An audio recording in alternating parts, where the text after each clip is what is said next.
दोस्तों, blood pressure आज के समय में बड़ी आम समस्या लगती है। हर घर में लगभग कोई न कोई इस समस्या से प्रभावित रहता है। तो समझते हैं क्या है ब्लड प्रेशर और क्यों हो जाती है हाई बीपी और लो बीपी की समस्या। तो चलो वीडियो शुरू करते हैं। वीडियो अच्छा लगे तो लाइक और सब्सक्राइब कर देना, साथ ही बेल आइकन भी प्रेस कर देना। दोस्तों, सबसे पहले समझते हैं ब्लड प्रेशर को।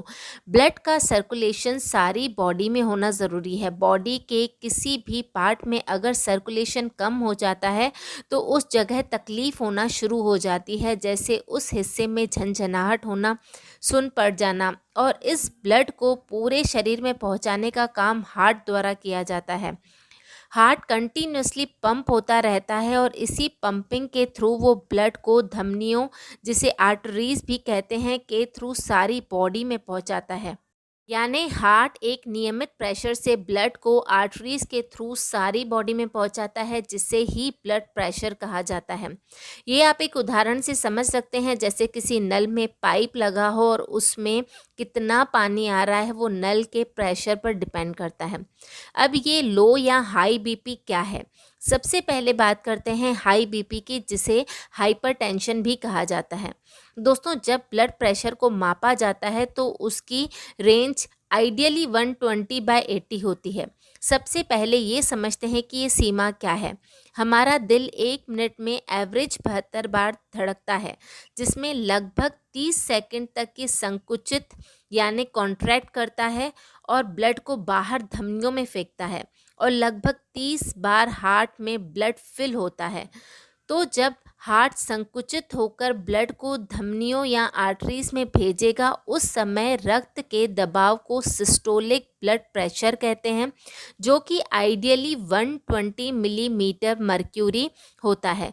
और जब हार्ट में ब्लड फिल होता है, उस समय ब्लड के प्रेशर को डिस्टोलिक प्रेशर कहते हैं, जो आइडियली 80 मिलीमीटर मर्क्यूरी होता है।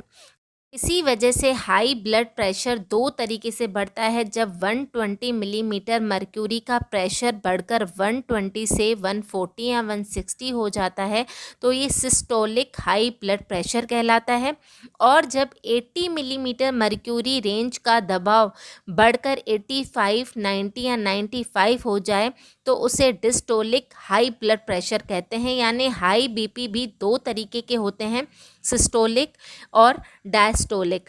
इन दोनों में से भी डायस्टोलिक हाई ब्लड प्रेशर ज़्यादा खतरनाक होता है। कभी कभी जब 120 मिलीमीटर मर्क्यूरी का सिस्टोलिक प्रेशर बढ़कर 200 या 220 हो जाता है तो कैपिलरीज ये प्रेशर हैंडल नहीं कर पाती हैं और फट जाती हैं, जिसकी वजह से ब्लड बाहर बहने लगता है और ब्लड की क्लॉटिंग होना शुरू हो जाती है, जिसे ही हैमरेज भी कहा जाता है। अब बात करते हैं कि ब्लड का प्रेशर बढ़ कैसे जाता है। इसका सबसे बड़ा कारण है आर्टरीज का संकुचित हो जाना। आजकल की लाइफस्टाइल इसके लिए काफ़ी हद तक जिम्मेदार है। फास्ट फूड या बाहर का खाना ज़्यादा खाना, शुगर वाली चीज़ों को बहुत ज़्यादा मात्रा में खाना, सिगरेट पीना, शराब पीना, हैवी कोलेस्ट्रॉल वाला मीट खाना और एक्सरसाइज न करना, मोटापा आना, इन सब की वजह से हमारी आर्टरीज में वसा जमा हो जाती है, जिससे ब्लड के जाने का रास्ता छोटा हो जाता है, जिसकी वजह से हार्ट ब्लड को ज़्यादा प्रेशर से भेजने की कोशिश करता है और हमारे ब्लड का प्रेशर हाई हो जाता है। लगातार इस स्थिति का बने रहना हमारे लिए काफ़ी घातक साबित हो सकता है।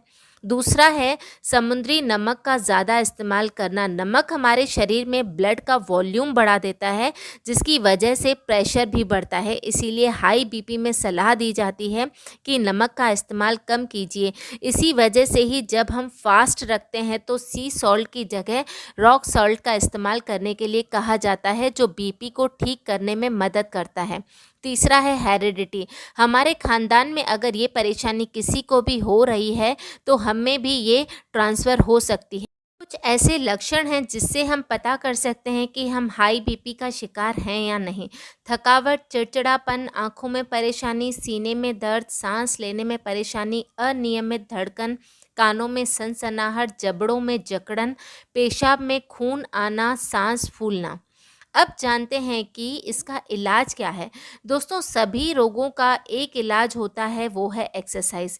अगर आप ज़्यादा फैट वाली चीज़ें खा भी रहे हैं तो भी आप इससे बच सकते हैं। आप डेली एक्सरसाइज करें, क्योंकि डेली एक्सरसाइज करने से एक्स्ट्रा फैट बर्न हो जाते हैं। शराब, तंबाकू, सिगरेट जैसी चीज़ें आपको बंद करनी ही होंगी। सी सॉल्ट की जगह रॉक सॉल्ट का इस्तेमाल करना शुरू कीजिए। बस हमारी अवेयरनेस और हमारी फिटनेस ही हर रोग का इलाज है। अब बात करते हैं कि आखिर लो बीपी कैसे हो जाता है, जिसे मेडिकल भाषा में हाइपोटेंशन कहा जाता है।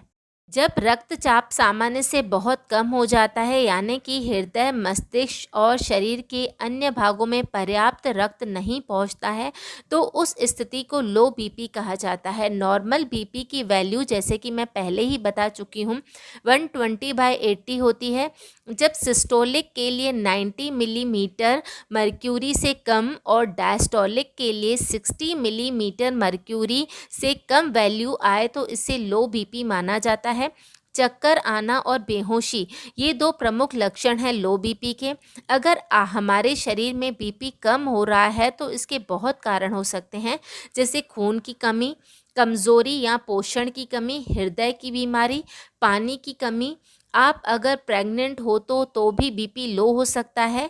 पेन किलर दवाइयाँ ज़्यादा लेने से भी ये समस्या हो सकती है। इनमें से अगर कोई भी प्रॉब्लम है तो आपको लो बीपी जैसी दिक्कत हो सकती है।